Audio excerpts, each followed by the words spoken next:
know, we got to get to. Yeah, I think we got to get to the feelings. The reality kind of like set in a little bit of like, okay, it's like we are around each other for a lot of time. No. So I haven't been with anybody in like 3. Hey guys, welcome to Little Blackbird 91. Listen, let me tell you this now. I think these couples hate each other. I can't lie to you. I think a lot of them hate each other. I'll be very honest with you. They don't like each other. It's very, very clear to me. They don't like each other. Now, if you've been watching, obviously, Married at First Sight on episode 4, we're going to have myself, Sean will join me, and I'm sure a few others will join me as well in a few minutes. But I want to tell you this, guy, look, can I be real with you? I'm looking at these couples, and I'm going to say this. Michelle, David, very, very quickly. If you don't know who they are, you need to know. Michelle and David, Michelle hates David. It's just that simple. She hates his guts. And she keeps using the excuse of, oh my God, you know, you keep talking about, you know, you lived at home with your mother. Baby, he said he's going to move out of his parents' home and that he was saving money. Let it go. That woman hates him with a passion, okay? We've got Juan and Carla. Juan's about to hate Carla. Can I be honest with you? Juan's about to hate Carla. I can't even lie to you. Juan is about to hate Carla because he doesn't want to pay any bills on a more than 50-50 basis. That brother said, listen, you gonna pay, okay? You gonna pay your way, okay, sis? It's not free. This world has not been free. It's not free for me. It's not free for you. You gonna pay. But Carla's like, I want to live as a Disney princess. He said, you're on the wrong channel, baby. This is Lifetime, okay? He let her know real quick. Then we also had Imam and Ikechi. I don't even know who Imam. Who's Imam? Which one's it? I don't even know which is way around. Is it Imam or Ikechi? Whichever the man is, I can't remember his name. I think that's Imam. Anyway, listen, he hates her guts too. Okay, he does not find her attractive, and I'm just being a bit funny, but he doesn't find her attractive. He doesn't fancy her, and she's asked on 2 or 3 occasions talking about attractiveness, and each time he has not really assured her that he finds her attractive or that she's good looking. And that lets me know that brother don't fancy her. Okay, all right. I don't know what he is. He's looking for that unicorn again, but that brother don't fancy her. Okay, but we got to talk about some other things as well. Then we got also Alan and I forgot what is her name. Why is her name got out of my head? Alan and his thing, and I've forgotten her name. Blonde hair girl, beautiful. Can't remember her name. But yeah, I feel for Alan because he's not her type, and old girl is turned off because he's not very assertive for what she wants. She is turned on. Madison, thank you. Madison is turned all the way off, okay? And she is trying to make it work. Do you know how I knew that woman doesn't like him and hates his guts? It's when the family was saying, please don't break his heart. You know, we want you guys to this guy's a very nice guy. You know, we want to see you guys flourish, want to work. And she started taking it as if it was pressure. Babe, all they were telling you was don't break his heart and treat him good. She started thinking, well, you know, we're just getting to know each other. We just, you know, I don't want to raise your hopes. I don't want to raise your hopes. Sis, you hate his guts. We all can see that. You hate his guts. It's real. Okay. And then we also had what's his name? I'm gonna put their name now. Why is it gonna my name? I think that's the ones I feel like, you know, that's the ones in there. Yeah. I think that's pretty much it, isn't it? Oh no, we've got Thomas and then Camille, which I think Thomas and Camille are really cool. The only issue is when it comes to communication, they may have an issue in terms of him shutting down, you know, etc., etc.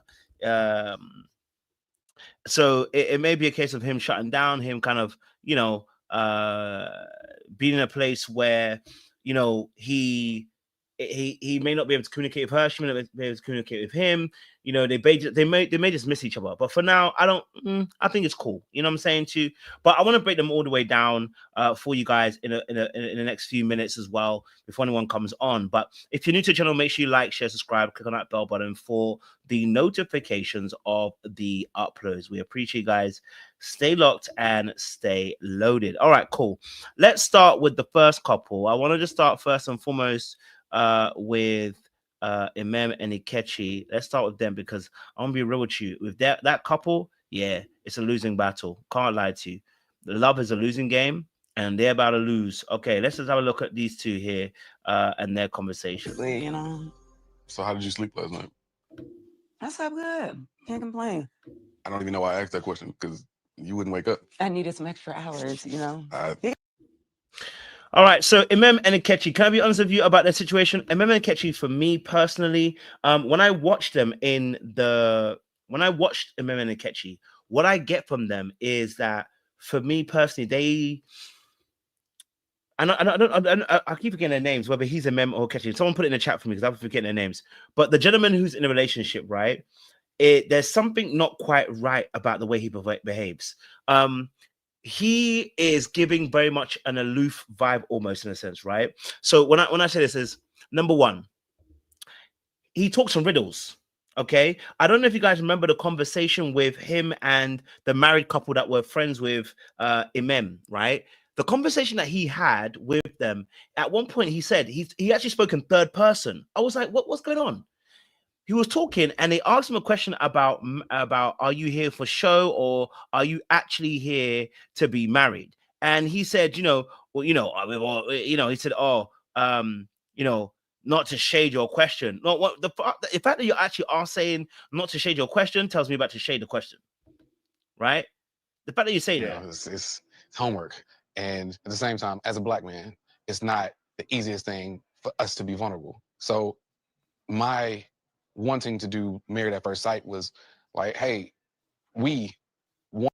Yeah. Listen, I don't think he's there for TV. I just think to myself that, you know what, there's something not quite right. And I'll say this in the sense of, because when someone asks you a question, right, and they say to you, why are you here? And then you tend to go into a third person narrative, like, or saying that, saying how, Black men, we struggle to be vulnerable and da. Negro, we're asking you what your thought process is and what you think. But when you talk in a generalization, specific generalization like that, I feel like you're performing and you are being what you have curated as your character. Going back to one of the questions that he asked, I can't remember what it was, and he spoke, I think it was when he was talking to Imam, and he spoke, and the answer was very poetic. And I said, why is he poeticizing his answer? And then I realized, okay, I think Imam is uncomfortable. Sorry, Akechi. I think Akechi is uncomfortable being himself because it gives off performance. As someone put in the chat, it does give off performance. The way he answers questions, and I felt that same way even the very first night when he was questioned by one of her friends. I just looked at him and the way he's answering the question is giving me cause for concern. And it's not that I don't think he's here for anything bad. I just think that he's not attracted to her the way he's not deeply attracted to her. Okay, I think he likes her, but I don't think he's deeply attracted. I don't know if that's his type. Just because of the way that she's asked him several questions about attraction, and it feels like he's never really answered it appropriately. So for me, I felt like he wasn't really feeling her the way I need to see it. Now, of course, we get to see them later on, okay, and we hear the conversation about being a unicorn and how he doesn't want to be. He's not looking for a unicorn. His mum said about how he's quite famous with the ladies. I said that's why he's not been married for the last 10 years. He's quite famous with the ladies. That's why he's not been married for the last 12 years, because he's quite famous with the ladies. My thing also too is he hasn't been what have you been doing for 12 years? Have you been in therapy? Said you've been doing stuff to heal. What healing have you been doing? What has happened in the last 12 years that makes you ready for this situation? And that's what they asked him. And I felt like his answer wasn't really giving much creed to the work that he actually done. And maybe that's just me not maybe paying as much attention as I needed to. I just didn't feel like he gave off enough of an answer that made me feel satisfied. I felt like there was still more that could be squeezed out. And I felt like he left a lot on the table to be desired. Now, obviously, with Imam, she is a fast faller. Okay, Imam is, she ignores red flags. She told us this.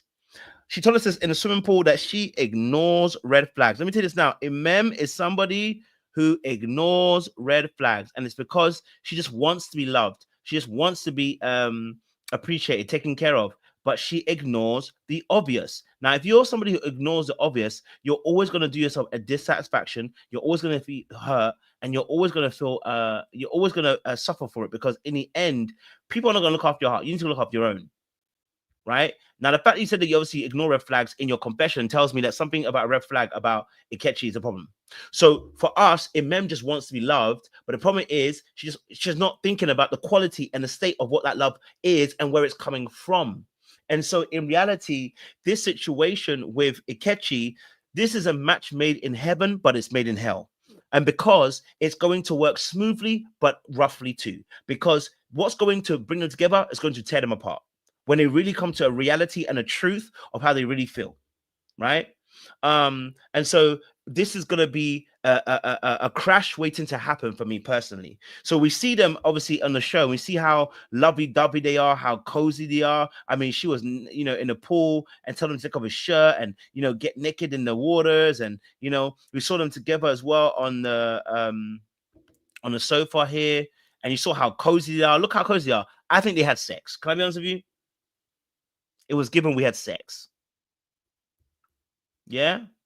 It was given we had sex. That's why that closeness came in there. You know, when he had that glow, that's that we had sex glow. That's why we're smiling like that. That's why we're so close like that. They were the only couple that was that close. And yet I haven't seen anything to kind of show us that they're actually that close. I said they had sex. Okay? All right? They had some sexual interactions or iterations. Okay? Some sexual interactions or sexual iterations. You know what I mean? Yeah? That were happening. She was grabbing his knee, his hands behind her back, he's nuzzling his head in her chest and in her neck, which is all well and good. We want to see affection. Affection should be a part of it. You know, but it is giving a little bit of sex, you know. He said that they just touched and nothing happened. Yeah, just like we have just like the last few seasons, everybody's been saying the exact same thing. We never had sex. We never had sex. Let me find out we had sex. Yeah. Oh, we just touched. Yeah, we've heard that several times for the last few seasons, and we found out that people are doing more than just touching. Okay, remember this, Sean? We've been here before. Yeah, I'm no longer fooled by people and their answers. We don't have sex now. We just touched. The Holy Ghost was between us. Huh? I was touched by an angel. Yeah. Y'all are hunching. Okay, y'all are hunching. Okay, all right, cool. Next couple. Let's get into it. Thomas and Camille. Let's talk a little bit about. Big thing for me is like I struggle with vulnerability, and I already feel safe around you, and like that's like step one. Compliment. So yeah. So I love it. I like Thomas and Camille. I think they can make it. You know what I mean? I like Thomas and Camille, and I'll tell you why I like Thomas and Camille. I like them because when I look at their relationship, I do feel like they could make it work. The only issue that I have with them is that both of them can shut down. So they're gonna need each other to be able to open up. They're gonna need to be vulnerable. They're gonna need to trust each other. They're gonna need to really be able. You're gonna need to really be able to work with each other to make each other safe. He said already that he feels safe with her, so that's a good thing. But sometimes safety can actually be the thing that actually exposes you. So while he may feel safe, he may also feel exposed, because safety here, when you are not comfortable being vulnerable, can also make it very scary, because you're like, whoa, I'm really safe here. Why am I feeling so safe so soon? Or, you know, what are they doing that's making me feel so safe? So it can go either way too. It can make the other person also go, this is too much. I got vulnerability overload. So we just got to be very careful of that. I think they actually can be good. As Sean said, obviously, Thomas had a sad disposition. I do agree. He does make me feel sad. I can't lie to you. That's the only thing I have. He does make me feel sad. And that is a little bit sad to me, that he does make me feel sad. But yeah, his face looks like he's always in grief. And I can't lie to you. You know, it's given I can't be happy around you, bro. You know what I mean? So I do understand that kind of sentiment, that he does have that kind of energy as well. So yeah, I definitely understand that as well. So I see that as well. I see that as well. Okay. Okay, so let's leave them. Okay, so let's talk about Michelle and David. I'm really looking forward to one-on-one time with you. I feel like I just got a taste, and I want to see the whole platter. So like, my bad. Hold on. I want to respect her as much as possible, and I want to work on myself and my. Hold on. Wrong ones. Hold on. I want to get to Michelle. Michelle and David, because, bruv, I am sick and I am tired of Michelle. I'm sick of Michelle. I am tired of Michelle. I need her to let the house situation go. Let it go, sis. Let it go. God damn. I've never heard someone moan about a house situation so much. And then and baby, we haven't even left the first. It is draining to hear her at every given time and turn.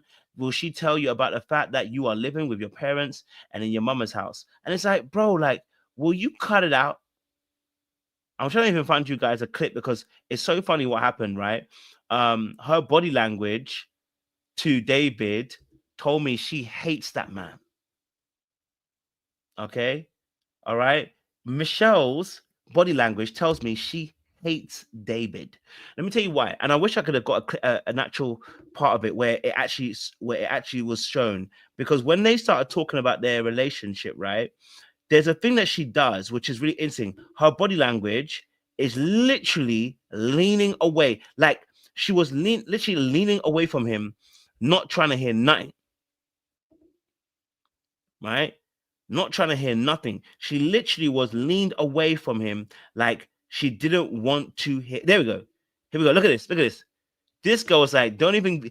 She is disgusted with him, and it's terrifying, because sis, can we be honest? The reason why you're terrified is because of the fact that he's living with his mom and dad right now, and he's told you he has 2 incomes. The only reason why he's doing that is because simply he wants to save some change. There's nothing wrong with that.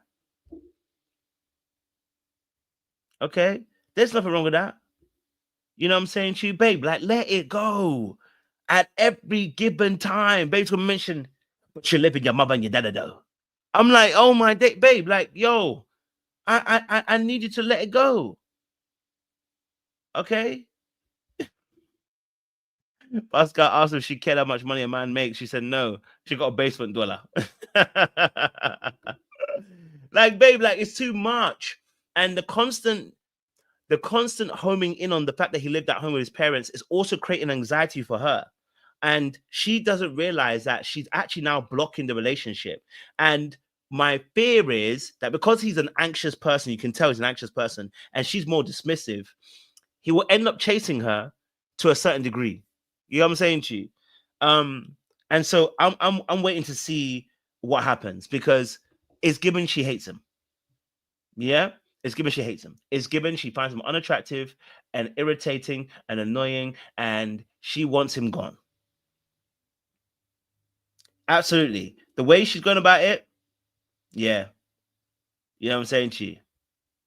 You know what I'm saying to you? So, honestly, I think when you homing on that, the way that she's talking about it, you know, it's certainly interesting to know that she's so harping on that house situation, she can't connect to him.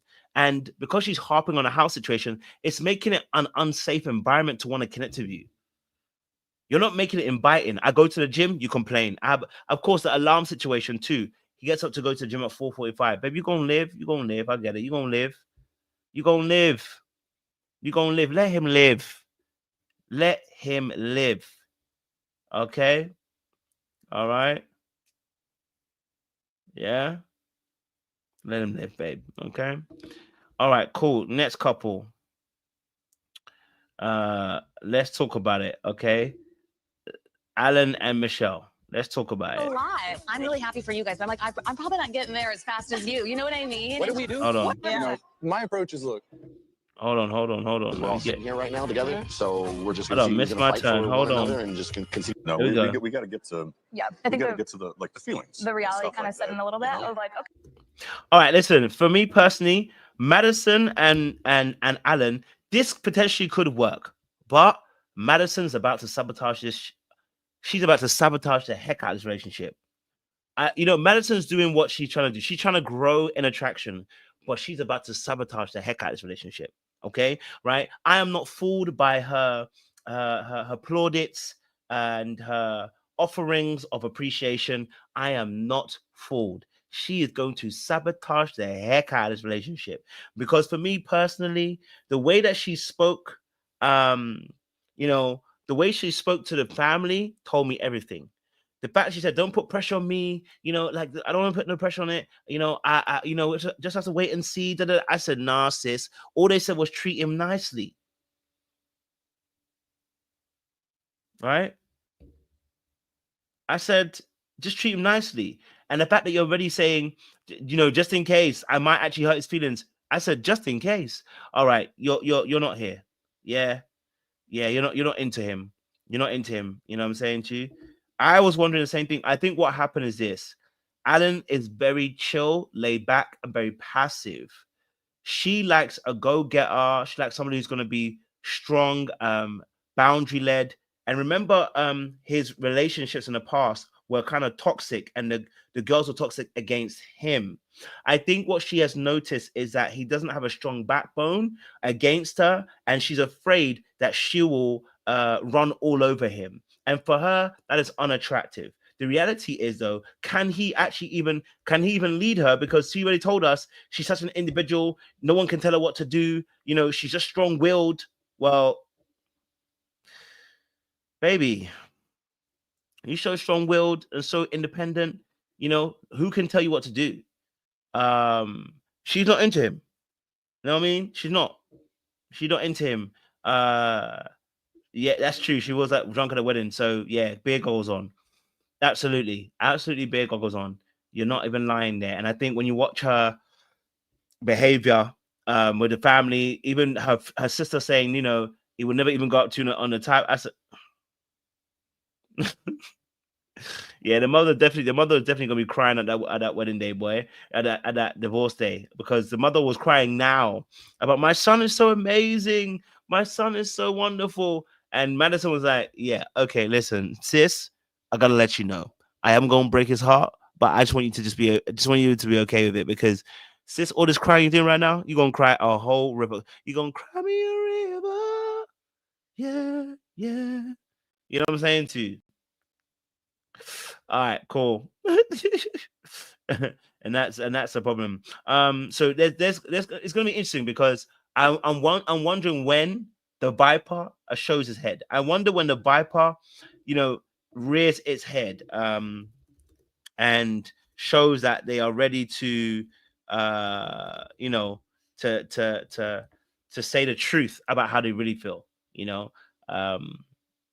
Alan just needs a bit more of a backbone. If I'm honest with you, he needs to be more stronger for it to work with Madison, but he ain't gonna get there in time. Okay, all right, he ain't gonna get there in time. Trust me. But Madison, I can't lie to you. Madison's sexy. You know what I'm saying to you? Listen, I don't do the Caucasoids, but that woman is sexy. Okay, Madison is sexy to me. I can't lie to you. I don't know what it is. It must be a little bit of toxicity, but there is some sexiness about Madison, and I ain't gonna lie to you. Like her, Imam, sexy woman to me. Sexy woman to me. My God. You know what I'm saying to you? I ain't gonna be mad at it. You know what I'm saying to you? I ain't mad at it. Now, the dad asking about the STD. Sir, that's a question for your daughter. Okay? That's a question for your daughter. That is not for you to ask a man. That is crazy. STD? Dog. STD? Yo, y'all are tripping, man. I said that was weird to me. That felt very intrusive and over the top. That felt like to me like, yo, your daughter can ask, she's old enough to ask those questions yourself. I said, you need to just chill, B. Like, that's a little bit too much for me. I can't lie to you. I think that was giving weird vibes. That have you, like, I started wondering, have you ever set the line with your daughter? Why are you asking those kind of questions? You know what I'm saying to you? That was weird. As a father, I'm not going to be asking, have you got STD check? Nah, man. That's weird. I like Juan and Kayla. Look, she going to have to pay a bill or two. Okay? Juan and Kayla, she going to have to pay a bill or two. Interested in each other. So we shall see, Juancho. Oh, yeah. Right. Good time. And I feel like You may have a great moment in 2 weeks. I know. You know what I'm saying? So I really think just enjoy the ride, man. Just have fun with it. And I think her and I are just having a good time. And I feel now, what's really interesting is Juan's body language. Okay, Juan's body language is really interesting because he's the one that's leaning over at Carla. Juan is holding back. Not that he doesn't like Carla, he likes Carla, but I feel like he's holding back. He doesn't want to get played, but his body language is telling us he really likes Carla. He finds her attractive. Okay, but the problem that we're having here is a ka-ching issue. Okay, it's a money issue. Okay, all right, it's a money issue because even the dad asked her, "What do you do?" And she said, "I have a business." Dad was like, "Let me make sure." Okay, you know what I mean? Dad was like, "Let me make sure." You know, yeah, Carla does not want to work. I can't lie to you. She doesn't want to work. Okay, that's somebody who said, "I'm looking to live a life of being a stay-at-home mom." And there's nothing wrong with that personally. I actually like the way that she presented the issue by saying we can work things out. She was very accommodating to negotiating, which I always appreciate. But the reality of the situation is she needs a kashing, you know? She needs a what? Kashing. She needs a kashing. She needs some money. Okay. All right. And so there was like, listen, my good sis, you are not gonna get away with just out here sitting on your ass and looking after kids. They're gonna make you work. Okay, they are going to make you work. Bring your money. Okay, and I'm gonna tell you again, ladies, stop talking about black men wanting to go 50-50. This brother here wants to go 50-50. He's not even black. Okay, he ain't even close to black. 50-50 behavior is not just a black thing. Okay, it's a man thing. Okay, a lot of men feel that particular way. Stop thinking it's a black man. Only black men know how they 50-50. It's a lie. It's a lie. And every season we're proven it's a lie. This brother has told us, and his daddy told us as well. His daddy told us as well. Sis, you're gonna have to work. I don't know how you're gonna do it, but you need to find a job, a job, because you ain't gonna sit and work and chop and eat my son's money. Find a job.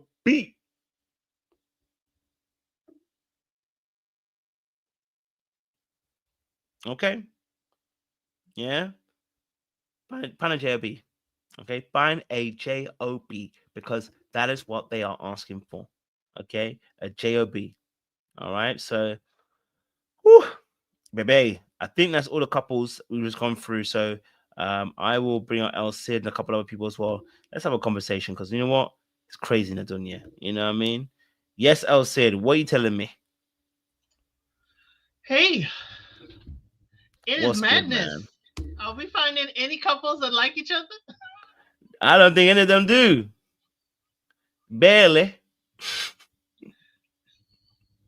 I can't believe it. I can't believe some of the questions. You know, when Daddy asked that STD question, I said, "Ooh, has your daughter caught something from a previous mate?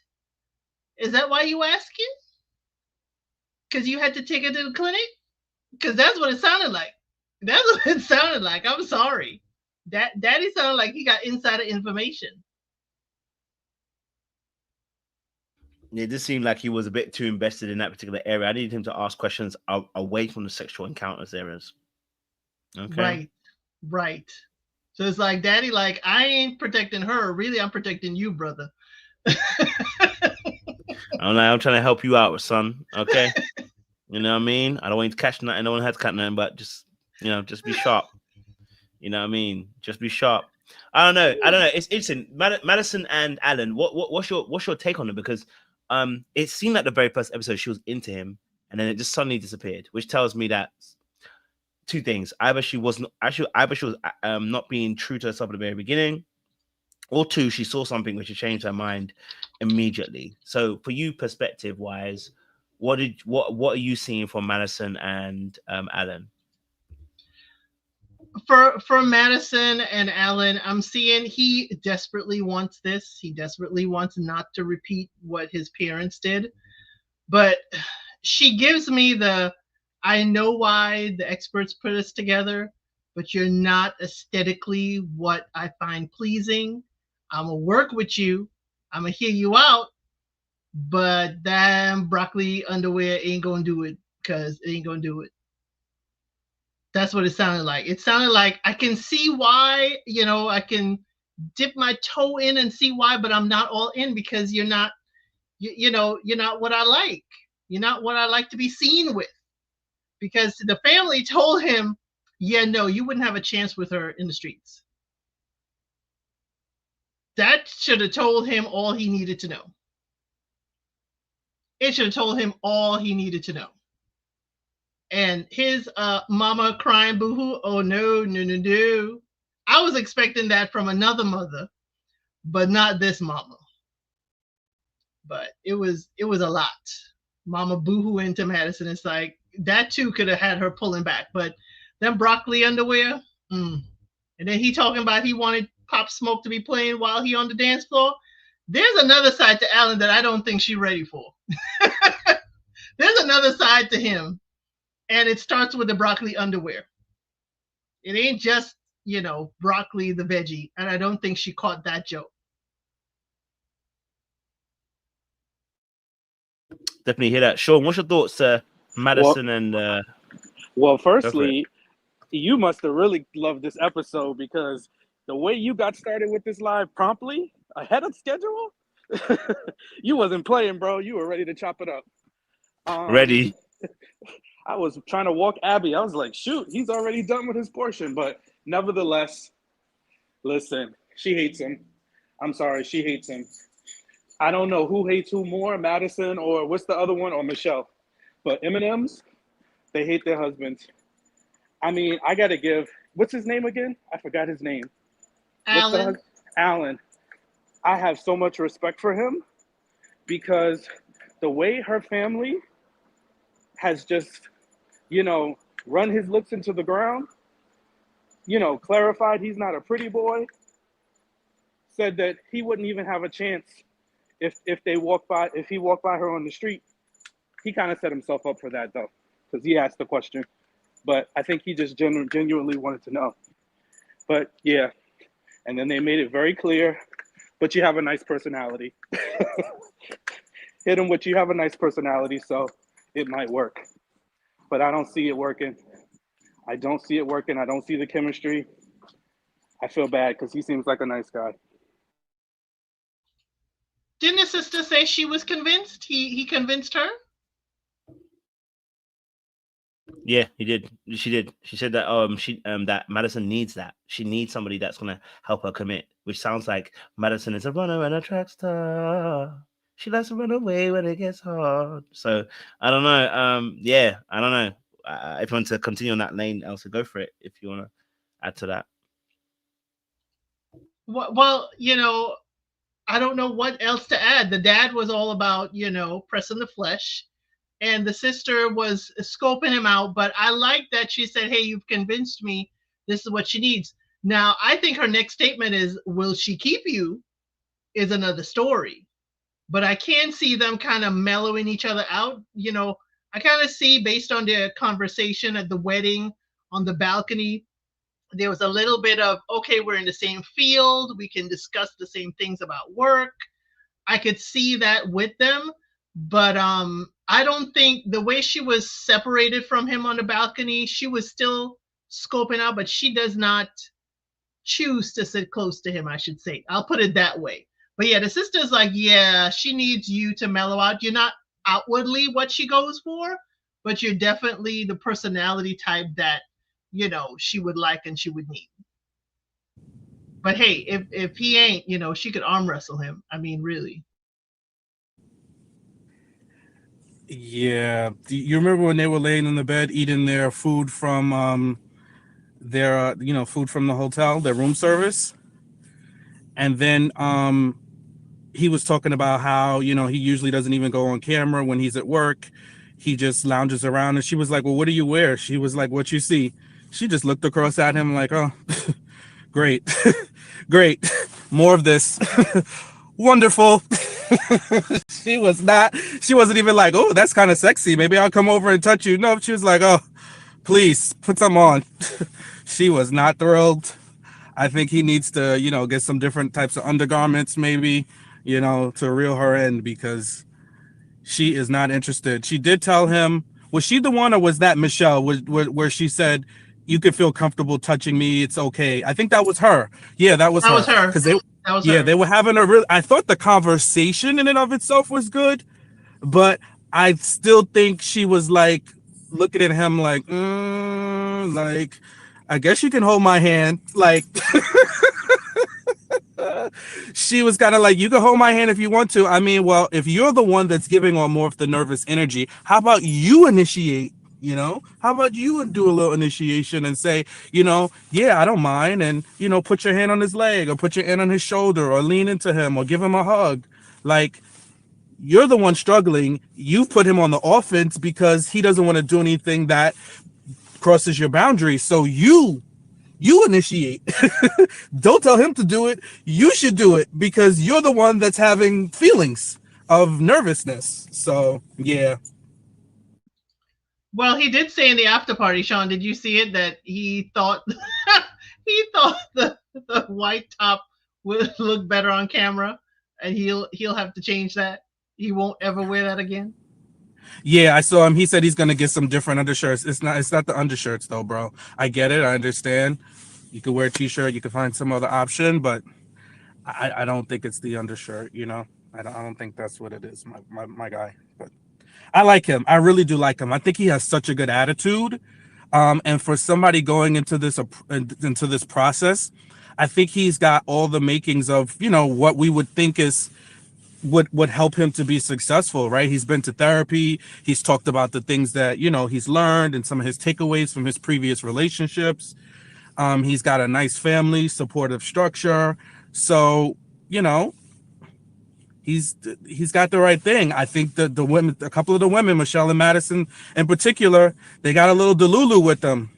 They got the Delulu because they expect they're going to come on here and find Brad Pitt, and, you know, you don't go for maths. You know, don't go for maths, sis.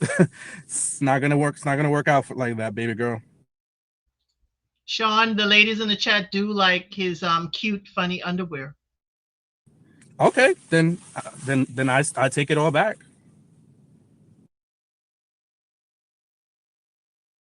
You have to find somebody that really likes you. Like I said, you have to find someone that likes you for you. You know what I'm saying to you? And of course, the little changes that can be made, but you gotta like you for you. You know what I mean? Like, and in that space, you know, we're seeing also with, you know, we've seen also with Alan. I think where she might actually find some attraction is if Alan goes, you know what, Madison, I don't give a heck. I'm gonna wear my pants. I'm gonna live my life the way I want to live it.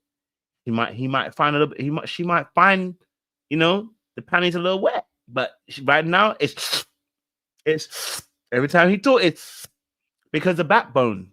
I think she needs to see that backbone from him, and I don't think she sees that right now in him. She sees somebody who she can walk over, and for her, that makes her feel like for her, because it's just not. It's not attractive to her. Now, that's not saying that's right. I'm just saying I think that's what she feels like with him. It's not giving her the oomph that she needs to be attracted. You know what I mean? Because he's tall. He may not be the most good-looking guy, but at least if he had a little, you know, a little authority, you know, a little authority in his voice. You know what I'm saying to you? A little headmaster in his voice. She might find some way. Now, am I saying that's what? I'm not saying that he should change. I'm saying that maybe if he had those things, maybe that's what Madison would be able to, you know, find a little bit more attractive if he had a little bit of authority in that voice. You know what I'm saying to you? Right now, it's giving a little bit of a pancake. You know what I'm saying to you? She needs a little bit of strength in that voice. But welcome to the panel, Latoya. But it's good to have you. Sean, go for it. You was open your mic. Go for it. Oh, just real quick before Latoya goes. I think, you know, I'm on my path. You know, I'm trying to be, you know, anti-M and anti-P, you know, but this might be a little touch of the little Sean. So, you know, just forgive me in advance. But, you know, I cringed a bit, and it wasn't this episode. It was the one before that. And that's why I really found out. And I think even from the first episode, I was like, she's not going to like him, because she's over here telling, I think it was his friends or somebody at the wedding. She says, you know, being a beautiful woman, you know, I found that, you know, people treat me XYZ. I don't remember the context of it. I just stopped at the being a beautiful woman. I'm like, you should let other people tell you that.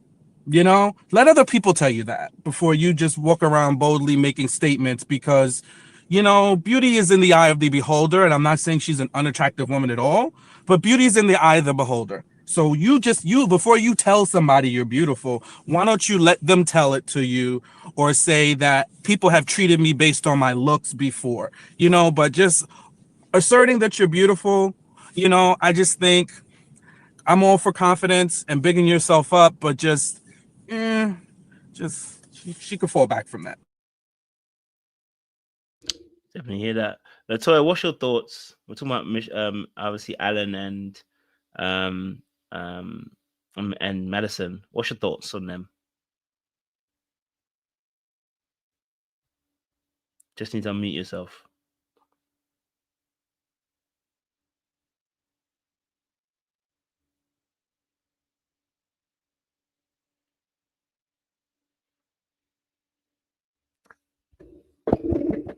Latoya, are you there? Latoya to aisle 54. No, she's not there. Okay, she didn't come to the She aisle ran 51. away. She ran away like David ran to the gym to get away from Madison or Michelle. He was at 4:45. I will go to the gym, and then when I come back, I will sleep on the sofa, and I will order myself some food. But we'll come to him in a second, in a minute or two. I see Latoya. I think Latoya's just sorting out her audio, so that's why. But any last thoughts on Madison and Alan before we shift it to David and Michelle? No. All right, cool. Let's shift it there. And okay, Latoya. Okay, I see you, Latoya. I see. Hold on. You got your camera on. Hello, Latoya. Just need to unmute yourself. That's all. Okay, can you hear me? Yeah, we got you. Okay, I'm sorry. My whole name, everything is all messed up. I'll refix it. And I had a good picture on here before I had to switch off. Okay. So I'm from Chicago, and I just want to say, number one, I really like that when I watched the first episode, you could just see like a lot of excellence. People are working. They seem to be stable in their jobs. And that's really good for people who want to really like start to get, in a serious relationship. So I like big ups to Chicago for like, like folks are stable there. That's good to hear. I live in Los Angeles and stuff like that. But anyway, MM and Ikechi, he seems real sketchy. There is something wrong, Wait. We're not there yet. We're not there yet. We're at Madison and Alan. So we're gonna. I thought we were just recapping all of them. All right, cool. Yeah, Madison and Alan. I feel. You know what? It's wild because I don't think he's unattractive like that. Like she's looking at him like he's befugly or something like that. I mean, he looks like an average like college kid who hung out and had like a really good time, got the degree, got the good job, grew up. Like, I don't know why she's not like seeing, like he could be uglier. He could be way uglier. They could have really did her bad. And so it's just really unfortunate because also we have to look at our type. Like, I think he said something like, well, how's that been working out for you? The kind of guys that you like. So, I just feel like you do need to be open. And I do understand about looks and like we got to want to kiss them or whatever. But like, he ain't that bad at all. She tripping.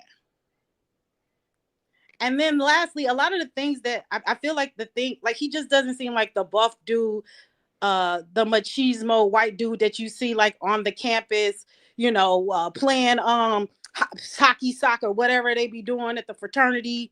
Like she seemed like she wants that dude who's belligerent, but he's popular and all the girls want him. Probably slept with all the girls, probably some of her friends. Like, I don't know, man. It's like, girl, do better, be better. And I hope that Alan is protecting his heart as much as he can, because he doesn't deserve to be with someone who is not really giving this a real chance, especially when he ain't ugly. That's what I have to say. No, you're right. And I love that. I definitely hear that. I don't think he's ugly. I just think he's not of the same ilk for her, and that's understandable. So, for both of them, I think this is going to be very interesting. I think he has a quality that can work for her. If he had the same qualities, and then had maybe a little bit of more looks, maybe like David, maybe, I think she might be interested. I think she might have been. And that's not saying David's the most prettiest man alive, but it's just say maybe he does. Yes, it's given very much nerd, funny, and rich. Yes, so I definitely hear that. It's definitely given the Zuckerberg effect. And you need to be ready for the Zuckerberg effect if you're going to do that technically. So, which one is David? The one that's with Michelle. With the basement. Basement. Oh, okay, yeah. We're on Michelle and Alan, so let me stay there. Yeah. Let me do that. Yes, we are Michelle and David. So Michelle and David, obviously they had an interesting conversation. It was about the house again, and she will not let it go. She said, "Listen, it's a house situation, and I need to know. You know, I need to guarantee it that you're not going to be living at your mom's and your dad's. And I'm attracted to someone." She actually just told him that he's unattracted to her. That's actually essentially what she did with a passive aggressiveness, and not actually telling the truth. She actually just said she's not attracted to him by consistently stating that she wants a man that doesn't live at home. Baby, he just told you he will move out of home. He told you that he had 2 jobs. He told you already that he was saving money. That's the reason why he was at his home. He told you that the home even that he's living at, he's paying rent, which you said you asked for. He then told you as well that listen, like at the end of the day, the house I live, I have a separate entrance. I have a different, like, you know what I mean? What else do you want to know, like, about this house situation for you to actually choose? So, yeah, let's talk about David and Michelle. What are you thinking about that situation? Yes, Sid. I think she's kind of the type of person that catches something and fixates on it. Like she can't get over it. She's stuck in the bathroom at the wedding crying in her head. That's where she is. As you stated, he said, you know, it's kind of like I have a separate apartment and I am renting from my parents. I am paying my bills. I do pay them a rent. It's way lower than market, but I am handling my business. So I don't know what else she wants to hear. She is stuck in her head that he is living. And I'm sorry, the way she said, and have your mommy do your stuff, that was so condescending.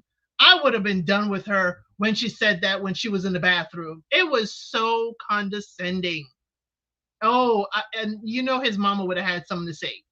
But the parents and the family cleared it up to her, say, hey, it's separate. He has a separate, you know, it has a kitchen. It has its own bathroom. It's not just a room in a dungeon downstairs and he got to come upstairs for everything he needs. It is basically his parents are his landlord. And I think we have this thought process that, you know, we need to kick our kids out the house as soon as they're a certain age. They should not be at home. And I tell you, there are many cultures that are completely different that you can do this. So one of the things Michelle should have asked is, can you log on to your bank account? Let me see how much you have saved. Let me see, living at your parents', have you attained your goals? What are your financial goals? And when do you expect to move out when we get out of this experiment? Basically, she needs to ask forward-thinking questions instead of having her mind stuck in the basement where he is.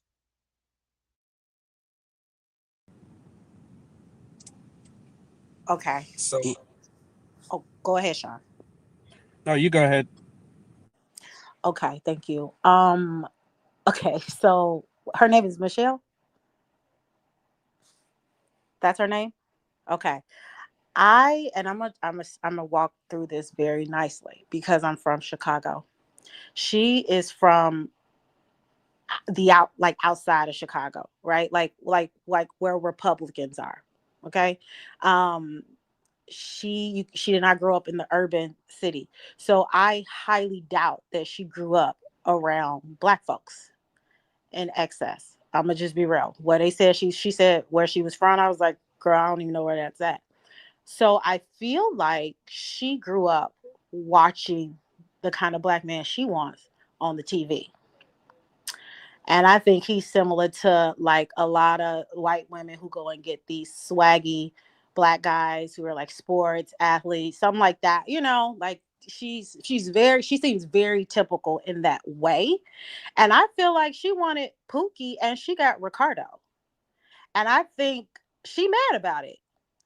She wanted and I'm saying this loosely, but like a real Black man, you know, like not a Puerto Rican. And then also, which is still a Black man, right? It's just different. But like, and then also, I do feel like there's a bit of ignorance there, you know, because again, when you look at culture, if she cared to learn about culture, which you could tell she don't care, she would know that this is very, like, people do this. They stay at home with their parents, especially considering the climate. Like he has 2 jobs. Like she found like a really, really bad reason. But also if I mean to her point, I feel like the way in which he said, I live at home and I smoke cigarettes, it's like, bruh, did you try to sabotage it? Like, because you seem like you got your white queen. So why did you say that like that? And I do feel like he should have like cleaned that up or presented that in a better way, because I think most people, if you say you smoke cigarettes, would be a problem. And certainly if you say you live at home, like, I need you to explain a little bit further. So I see that, but she don't like that man. She wanted Pookie, y'all, and she didn't get Pookie. She got Ricardo, and that's just not working for her. He flipping hair, he doing all of that. She like, no, I wanted somebody with a fade. You know, 6'4", 215 pounds, a little bit darker, probably, I'm sure.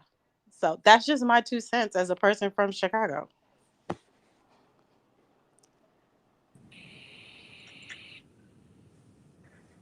Yeah, I love this for both of them, you know, because ever since she said she wanted a light-skinned black man and he said he wanted a blonde woman with blue eyes, I knew it was about to be, it was fitting to be a Mazda.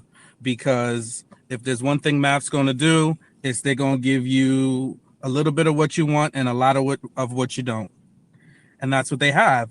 Now, hey, we've had this conversation. We don't need to beat a dead horse. I do think at 36 years old, he should be on his own before getting ready to be married. You know, now, is there anything wrong with you living at home? No, if you need to do things to get yourself stable, but I just don't think that positions you to be in a good situation to be married. So that's my thought, because the idea is like, okay, so let's say they decide to stay together. Where are they going to live? You know, is he planning to move into her place?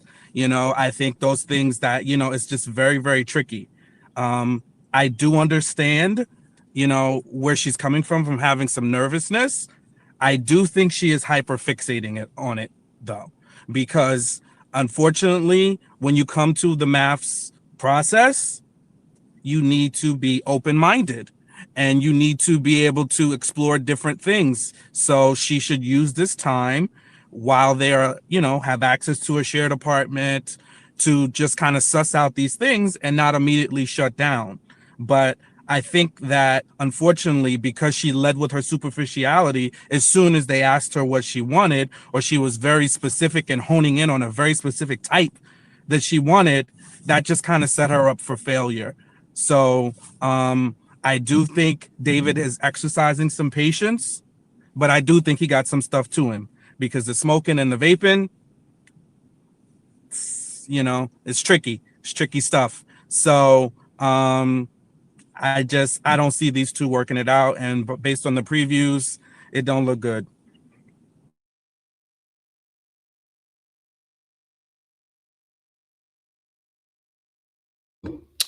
I mean, I hear you guys. I mean, personally, I do think it's you know, I think David's an anxious person. Do you know what I mean? I think that's why he told her from the very jump, like everything. He wanted to lay it all out there, so you don't have to like trying to figure out. It's like, now it's me.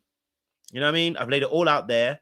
Like, take me as I am or don't take me. You know what I'm saying to you? And clearly she's not taking him. So, you know, he's done his job. You know what I'm saying to you? He has done his job. And personally, I don't think the smoking thing is a big issue. Let's be honest. I don't like smokers, but I can also understand why someone doesn't like smokers. It might be a problem, but I don't want to date a smoker. So that's fair as well. She's turned off by the smoking. I'm not going to say that she's anything wrong about that. You know what I'm saying? Not everyone can handle that aspect. It's giving that she just has an ick for him already. You know what I mean? Like, and that she's homing in on this house situation. But yeah, that's my quick sentiments. Unpopular opinion, Phil, talk to me. David and Michelle. Good evening, everyone. What is wrong with the basement apartment? I am so confused on what's wrong with it. It's a way to save money, to build generational wealth for his family, and he hasn't asked her to move into the basement apartment. I am so confused about the freaking out about the basement apartment. It's strange to me. I don't get the big deal. I think she wanted a blacker. She wanted a black man. She didn't want a Hispanic type man. I think she wanted a black man, and she just don't want to say that. But I am so confused on everybody tripping on this basement apartment. It's not like it's the basement where they got to go in through the front door. It's a basement apartment. And in DC, there are basement apartment condos going for $750,000. Like, I don't know what the big deal with the basement apartment is. He ain't asking her to move into the basement. He lives in the basement. She's not even asking him the right question. Has he saved up money? Has he eliminated debt? You know, I'm so confused on this obsession, and I'm really tripping on how everybody's freaking out about the basement. I just don't get it.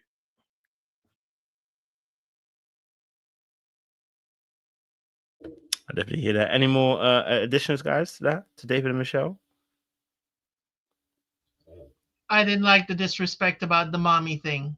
I really didn't. It rubbed me the wrong way. The way she What did she say? She's like, "Oh, your mommy doing stuff for you," and it's like, Oh, girl, you're taking it way too far. that was rude. And you know, I don't know how she didn't wake up with them 7 tacos smelling up the daggone room. How did you not wake up with the smell of food? But anyway, that may be just my greedy self. Oh, and one last thing, Elle said, I didn't like her family either. These white women this episode were out of control. When her family said, "Oh, you've got too much energy," they were so nasty towards him. It was disrespectful, yo. The white women this episode, off with their heads. Off with their heads. Phil, I will say he is intense. I wouldn't say he got too much energy, but he definitely is intense. His mama is intense too, but it's not an intense I don't understand. I would see this from my folks in the Bronx. I'm sorry. So he is a little intense, and I don't know if they're just timid little bunny rabbits or what, but he is a little intense, but you just gotta adjust to it. That's just how he is. As long as he's picking you up at 4 a.m. to go to the gym, it should be fine. I don't see any intensity with David. He's very chill and calm. I don't see the intensity at all. Well, you must have your Ray Charles glasses on, because I can see that intensity. And people that, and I hate to stereotype, but people that be hitting them vapes, they be edgy. I'm telling you, they be real edgy. And I can see that little edge. And again, I think he's being very gracious now, but I could see the tick tick boom coming. I could see it coming. I'm telling you, you could just, I guess it's just, you know, something you can see, you can feel. And again, I'm not trying to say he's been outwardly rude to her so far, but he got a little edge to him. And lastly, definitely all of them alarms ticking off at 4 o'clock, 5 o'clock, 6 o'clock in the morning, we'd have had a problem. I'm telling you right now, we'd have had a problem. Your alarm's ticking off, and you know, 4 o'clock a.m., you disrupting my sleep. Yeah, we gonna have to talk about that. Before we go, I don't think any of us have said bluntly like she's not attracted to him. But I was looking at the internet, and folks are saying that he looks like Jason Momoa, or at least the Great Value version. So what do y'all think? Do you think she just that was not the type of man that she wanted? Because I feel like she probably wanted like somebody like Stephen Curry. I'm gonna just be honest. She said black, not shades of black.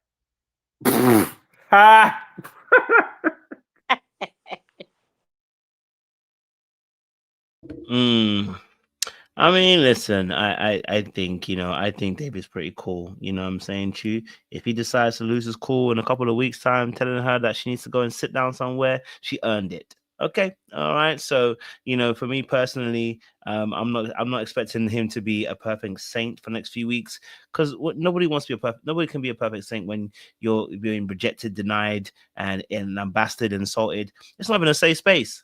Like right now, it's not a safe space for me to come and tell you anything. You know what I'm saying, Chu? For him to come in and share anything with her, because you know she's liable to use it against him. I mean, he told her that he lives at home, and she hasn't stopped talking about it since. Like she was doing, like you can tell she hates him, because she was doing her makeup, and then all her brain was doing was going. Ask him again about his house situation again. So I mean, yeah, and all I could hear was Hannah's voice from Love Is Blind. What up, David? All I was hearing Hannah say, what is it, David? Do you have a 401, David? You know, are you financially astute, David? That's all I heard. I heard Hannah's voice in that situation. So for me personally, I'm not rocking with Michelle right now. I'm gonna need her to leave the house situation alone. If you can't think of any other quality control questions, keep quiet. It's ruining the relationship. It's ruining the interaction. You know, and I was like, you know, I get it. He said he's gonna chill down. He's gonna calm himself down. He said he's willing to tone it down so that she can process things. He said that already. You know what I'm saying to you? Now, it's gonna be very hard for him to do because he's an anxious person and she's a very dismissive person. So it's gonna be very hard for both of them to actually come to each other's to a mutual ground. But that's gonna take some work. Okay. But you know, maybe you know the 4 a.m. alarms that he got to go to the gym with. Yeah, that's why he gonna be sleeping on that sofa for more times than not. Trust me, they're about to see worse days, I'm sure. You know. Anyway, last thoughts before we move it on. Yeah. Yo, I listen. This isn't one of those things where I'm all the way over there, you know. So I get it. He is definitely being very, very good right now, as it beyond good. She done told that man he looks like the genie. She told him he looks like the genie. And production had the nerve to put up an image of the genie, you know? So that's it. She's dry as the Sahara. It's done. And I'm sorry for David. And you know, this is the big season where there's a couple swap. And if my guessing, I think David is going to be part of that swap because he's going to be sick of Michelle and her basement dwelling conversations and picking him apart and stressing him out. He gonna go find his love in the arms of another. So buckle up. Madison may be his speed. I'm just saying. Well, it's going to get interesting if it does go that way. So it'll be interesting to see what happens, see how Michelle reacts, you know what I mean? And see how, obviously, as well, Alan reacts, because David's about to break Alan's tall self heart, you know, and Michelle might be dancing with glee, knowing that she finally got rid of the man that she didn't even want in the first place. So we'll see how that plays out in that respect as well. She might play Woe's Me, though. So we'll see. I thought Madison's speech in the hotel lobby, was the first inkling of, I'm not really feeling my husband. I may be up for grabs. Oh, I didn't really hear the speech. I just heard her say about something like, that's what I heard. You know what I'm saying to you? I didn't hear what she said. What did she say, Elsie? Do you want to translate? She basically, not the toast, Phil, not the toast. She basically was saying, no, not the toast. It was when they was sitting in the lobby. She basically was saying, yeah, I'm not really feeling it. I'm not all in quite yet. We're still kind of feeling each other out. And I was like, oh, that's sending a bat signal.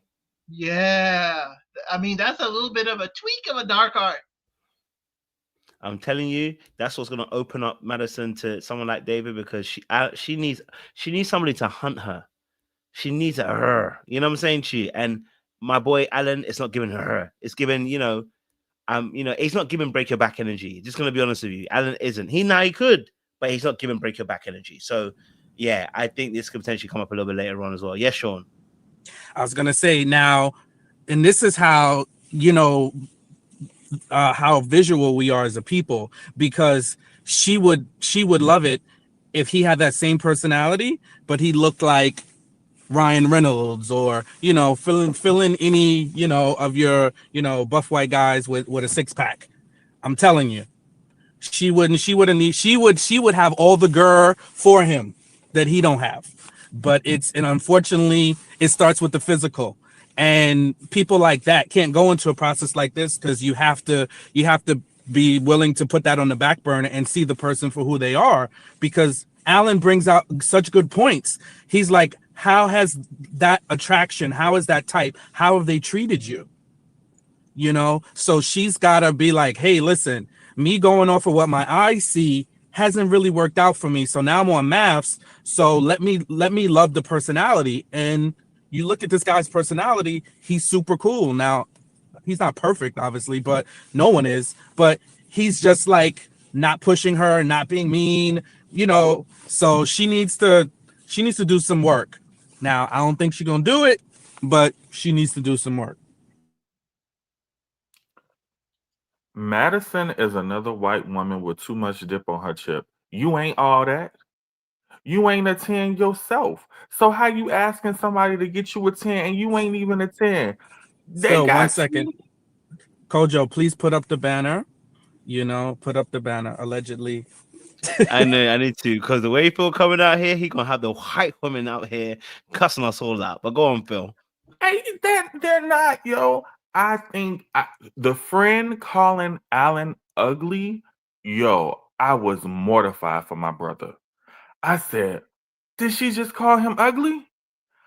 No. And then, you know, everyone is making it about Alan's looks. And it's like, if looks ain't got you this far, try to look at something else. He's being a gentleman. He's being a nice person. And y'all looking at yourselves like y'all Reese Witherspoon or one of you know, one of them type chicks. Nah, y'all ain't all that. Y'all bleach blondes. Y'all ain't even naturals. Oh, take that makeup Lord. off. Take that makeup off.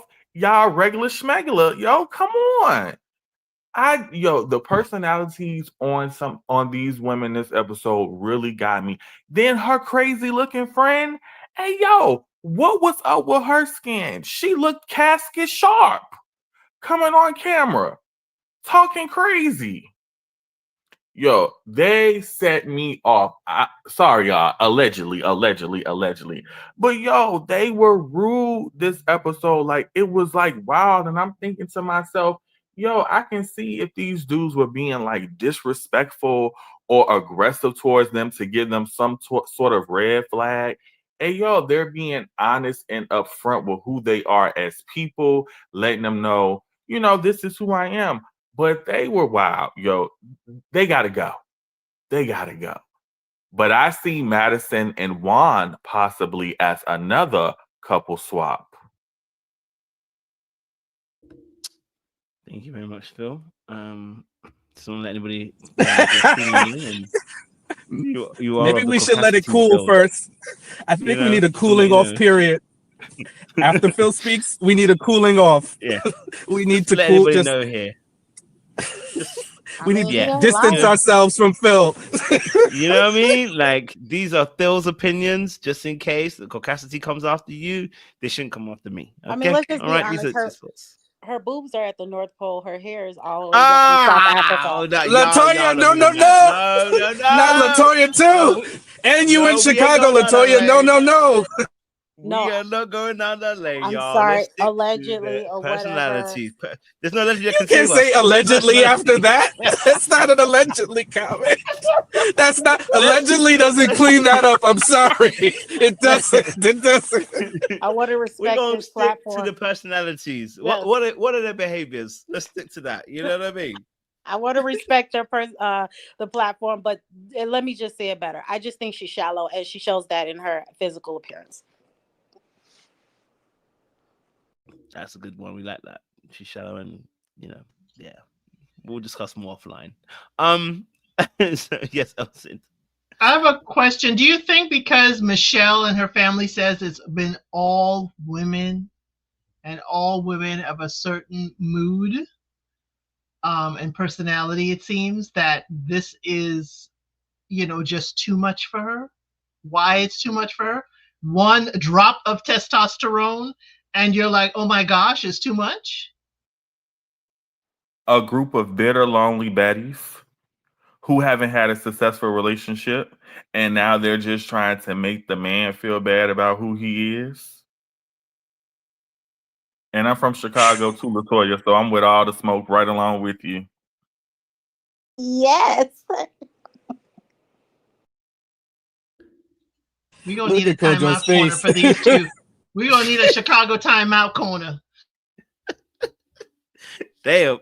No, you know, You know why? Go Because for it. it matters. It does matter because Midwest are just wholesome people. You know, they're not really too pretentious or anything like that. Again, I live in LA. I kind of just moved to New York. Okay, that's a whole nother story. But like Midwest, although Chicago is the third biggest city here, it's very much still like hometown, you know, easy, everybody like, so all of that she's given is just a lot. It's a lot for where we come from.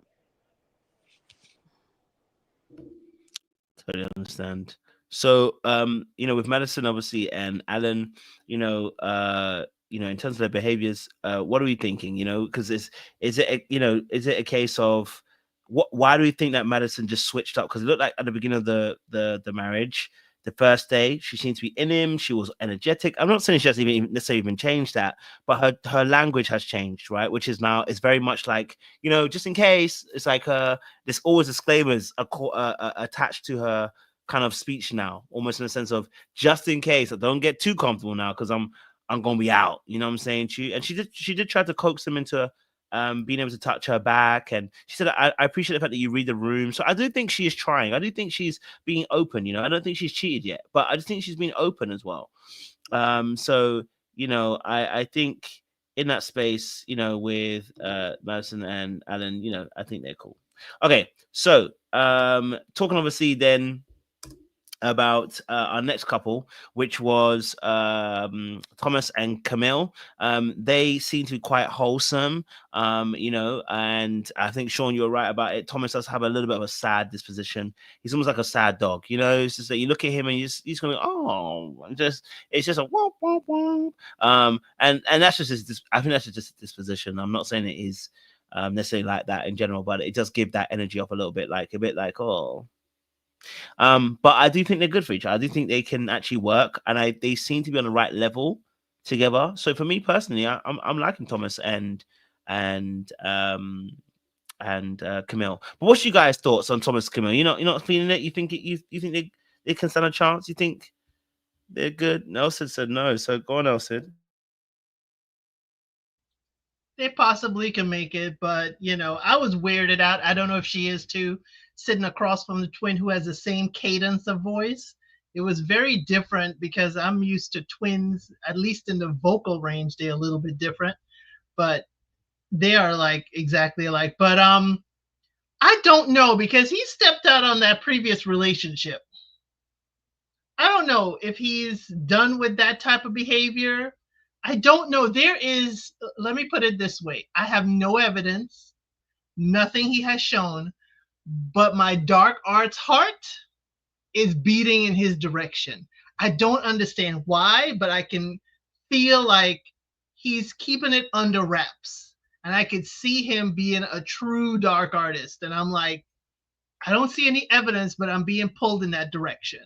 He seems to be from a good, wholesome family. The brother's got a grown kid, and I don't know if the brother is having more kids or whatever. But I just wish we stopped asking new couples who just met yesterday about having kids. It's like, let the people get to learn and grow with each other. Now her dad looked, you know, Rico Suave himself. But he was like, yeah, you married my daughter, but I'm watching you. You sound good, but I'm watching you. They had a good conversation, but I don't know. There's something under the surface with him that I'm just like waiting for, I guess, the rubber band to snap.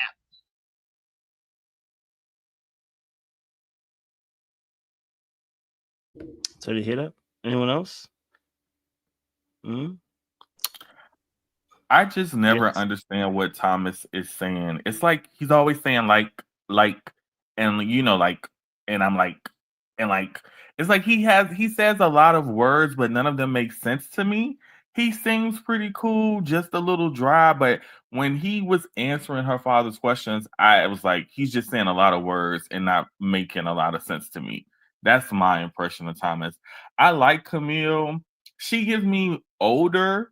Maybe that's why they matched them together, because she has like a more mature vibe to her. But I hope they make it. He just seems a little dry and boring to me. But I didn't like how somebody said it in the chat. Everything he said, she said, like, I agree, and I agree, and I do the same, and I do the same. It's like, okay, so are you like Thomas in a female version? Like, nah. I don't know, but I still hope they make it. They'll say it. So this just goes to show you when like you like someone, you will like it's fine. Like I think he's an attractive guy. I don't care. Like I like my looks, and my likes for men is on the spectrum. I will take you dark all the way to the lightest. I don't discriminate. So he's fine for me. He also has the build, and he's 42. I think one of the reservations is that she's 10 years younger, because that's something that her family made an issue of. So again, I feel like here we go again, finding a reason to not like him. To your point, of course he has deep-seated stuff. I mean, he had his whole mama there, who his second mama. He got the real mama, and then the other mama. You know, he got that going on. He's still trying to navigate that relationship. But I do like that he does seem at least self-aware enough to talk about his stuff out loud. He doesn't seem to like put the blame on other people for how he showed up in life. And I think that that's good to note. But also to your point, I think on a episode coming up, she's going to say like, basically he has no swagger. And I'm like, okay, girl, so did you want to get swagger, or did you want to get like these other, did you want to get the man in the basement? Did you want to get the man that didn't have a job? I don't know. And honestly, Camille, you don't have no swagger. So like, what are you talking about? And so I think that the only thing I see with them is that, yeah, he could have a fire lit in him with someone who, you know, got a little bit more swag as well. So I just don't think she has room to talk. I think they're very similar. And I actually am really rooting for them. And I really just want Married at First Sight to move towards like only working with couples who are like older. So I like that he was 42. I was really shocked when I heard that she was 10 years younger, because you're right, she gives off a little bit older. So we'll see.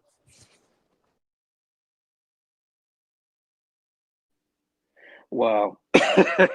y'all ain't playing tonight. Yeah, I like them, you know, I really do. I really like them, and especially considering, you know, Thomas's past, he was adopted, and, you know, he just worked on rekindling the relationship with his biological mother. So I want to root for them. But yeah, he has a very sad, oh my God, a very sad disposition. It's like, bro, smile. I need you to smile. I want to see you laugh. I want you to, you know, just pick up the energy a little bit. You know, turn the light on a little bit. But I get it. You know, there's a story there, like El Cid said. There's a story, and I don't know. Maybe that's what that sadness that he shows physically is hiding. And I think, you know, so far, Camille seems to have a lot of patience with him. She seems to be getting along with him. I like when they did the little playful moment when she showed her lingerie, and she was like, if things go well, you know, maybe we'll have, you know, maybe you'll get to see this. I really like that, you know. I think they are really trying to give it a go. And I just hope that they're able to just enjoy learn to enjoy each other and get to know each other. Sometimes I have a problem with, especially these are first conversations that they have with the friends and family. I think Married at First Sight should save that till later on, because it really does. And in a lot of seasons, it's colored the episode. It's kind of, you know, put things in people's heads, you know, so I think maybe they should do less of that, and really focus on getting to know each other. And then, you know, maybe halfway into the process, they can start weaving the friends and family in, before they get their opinion shaped of the person and they haven't even known the person. Just like, you know, Thomas wound up telling her girlfriends that, you know, he cheated on his ex, and he didn't even tell her that yet. And, you know, it's like, come on, stuff is out of order, you know, and it can mess things up a little bit. So that's my 2 cents.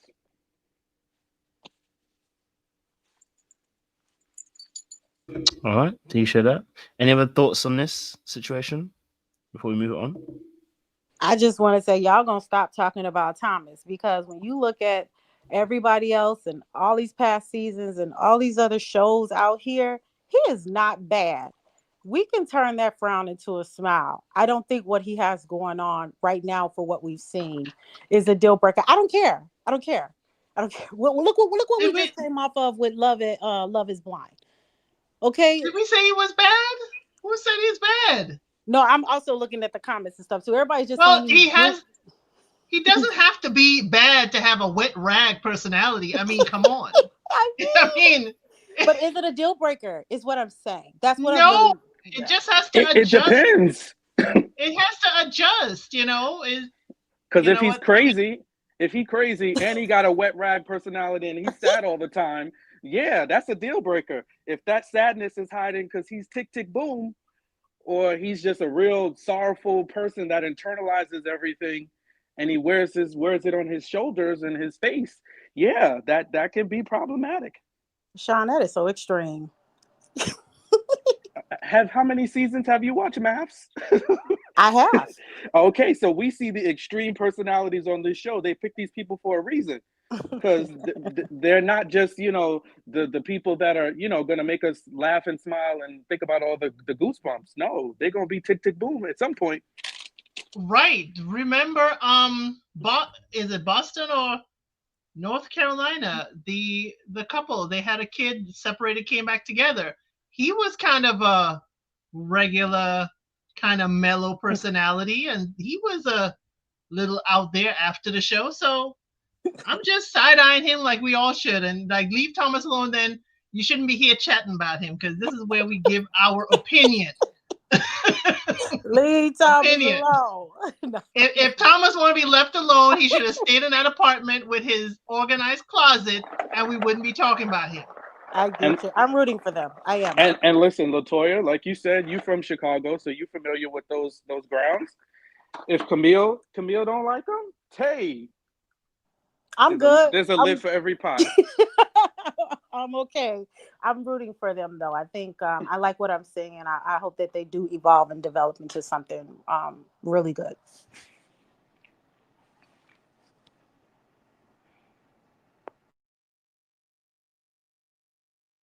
All right, I hear you. I like the little tussle there. Okay, at least someone's supporting Thomas.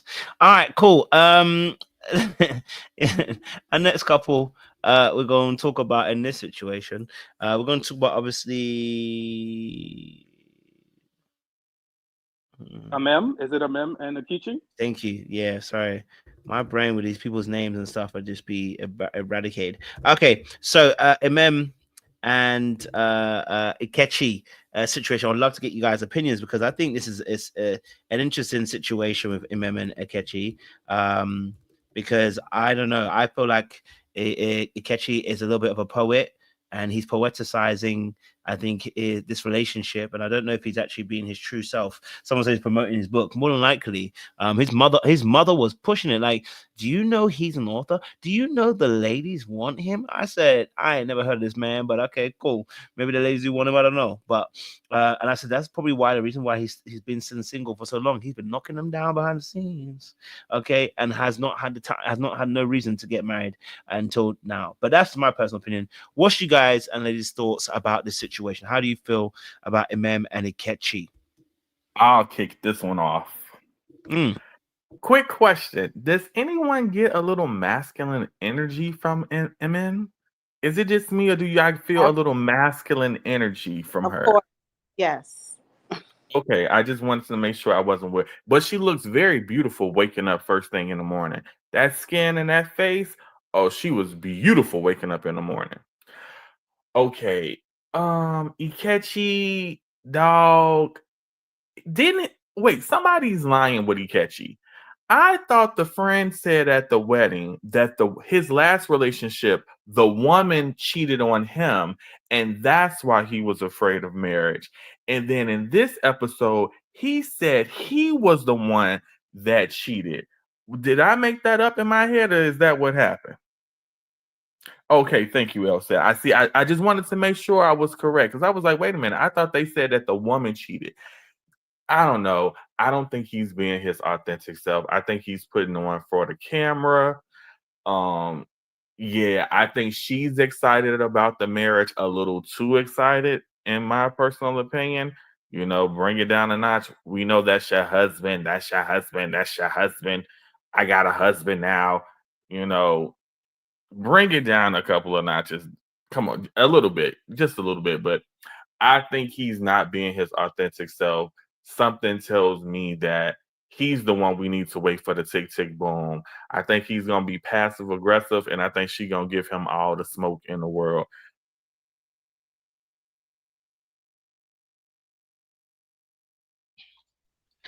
I don't think he liked that woman. I don't think he liked her. I'm sorry. If I have my recording artist friend, because we're selling his music too, along with my book, you know, it's available now, Personality. I have my friend who's an international artist come and sing a song at the wedding, and I am not even looking at my bride. I'm not even looking. I'm not even hugging her and swaying to the music. He don't like her. He does not feel thrilled with her. And especially with the after party, after dark, when he was saying the poem he gave her was very cerebral and it was poetic, and Keisha and I Pulliam was trying to say, but she felt something. It just wasn't in the way you meant it, but she did feel something. He was not feeling it. He's like, this was a deep poem. This was not, you know, just a fly by night poem. I don't think he like her. I'm sorry. He putting on. He's jumping in the water with his shirt on. He's not very engaging with her. He is here for the camera time. He moved from Houston. I didn't get called. Where y'all going next? Okay, let me pack up and move to Chicago. I'm going to be there when y'all ready. Just call me. Yeah, he just there for the camera. He really is not engaging with her. She's saying all the things. He's parroting her, but he ain't in it. He really ain't in it. Okay. So I talked to one of my girlfriends the other day who lives in Chicago, and we were talking about this show, and she said that she actually had a dating situation where they didn't get to an actual in-person date, but they were like talking on the phone. And she said, yeah, he had like weird vibes. And, you know, he did seem like a bit like he's out for something. So we didn't stay too much on the conversation, but what everybody is thinking, I think they're on the right track from talking to my girlfriend. But he's not into her. He doesn't like her. If we want to keep on this conversation of swag, she don't really got swag, you know. It's like, okay, you know, with her.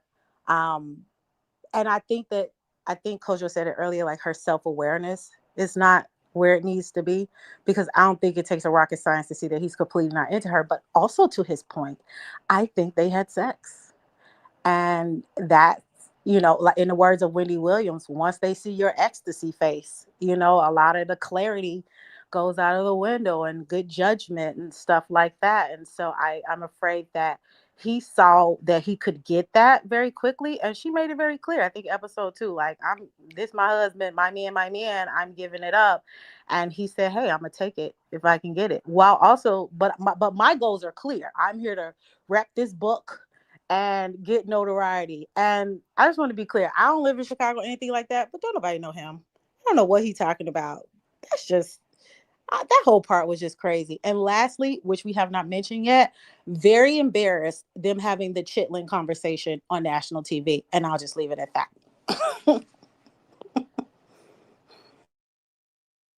Now, Latoya, it is 2024. We should be able to eat our chitlins and our fat back and our liver in peace, you know? I eat chitlins. I do, but I just like, can we just have some class about the things that we let national TV, the things that in perpetuity that's gonna air forever and ever and ever? Like, can we just try to keep some stuff in our own culture? That's all.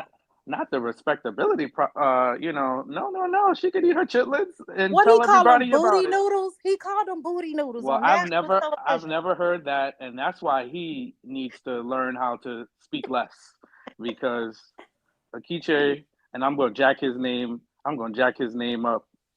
Say Ike. He goes by Ike too. Okay, so I'm gonna use Ike because I'm gonna jack his name up every chance I get. Um, so yeah, I think he should just leave her alone.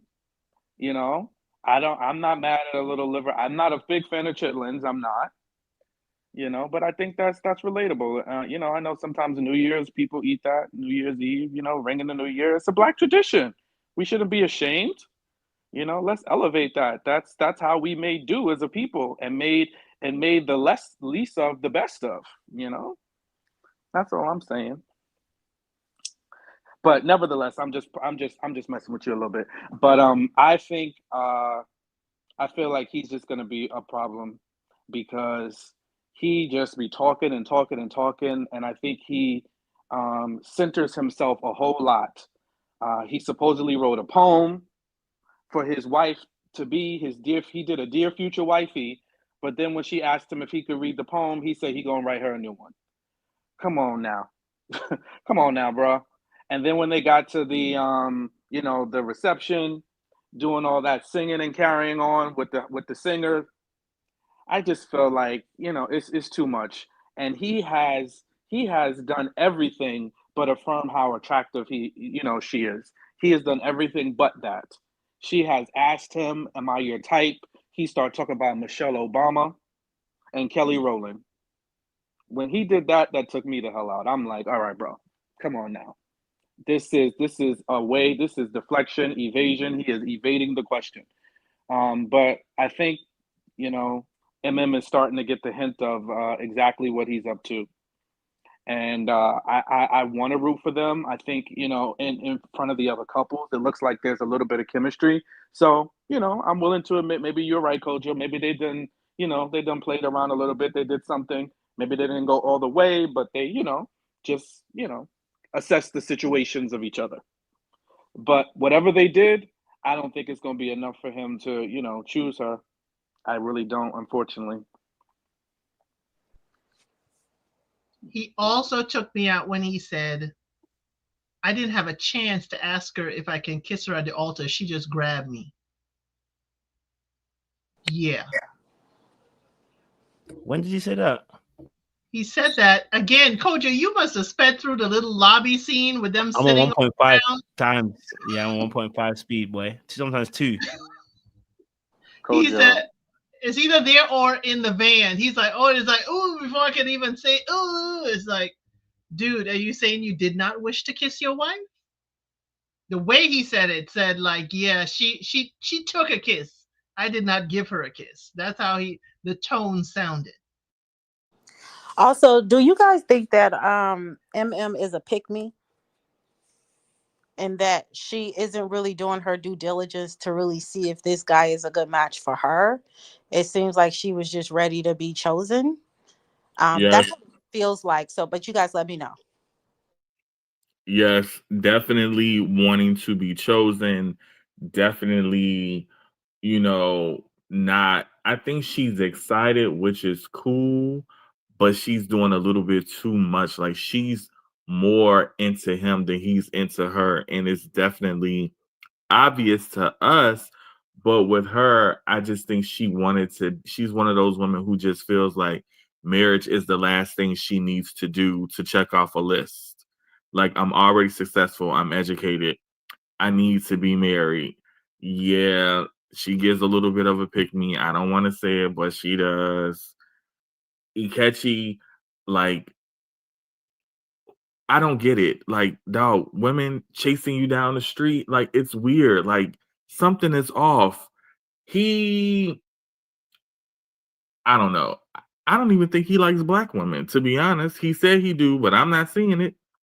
Because Michelle Obama, and Sean is right. When she asked about his looks, he definitely dodged the question. He has not said that she was beautiful. And she's the same complexion as Michelle Obama and Kelly Rowland. So I don't think he's attracted to her. I think he's attracted to being married for the optics. Because this whole unicorn that they think that he's looking for, dog, you do poetry. This ain't Love Jones. Like, get out of here.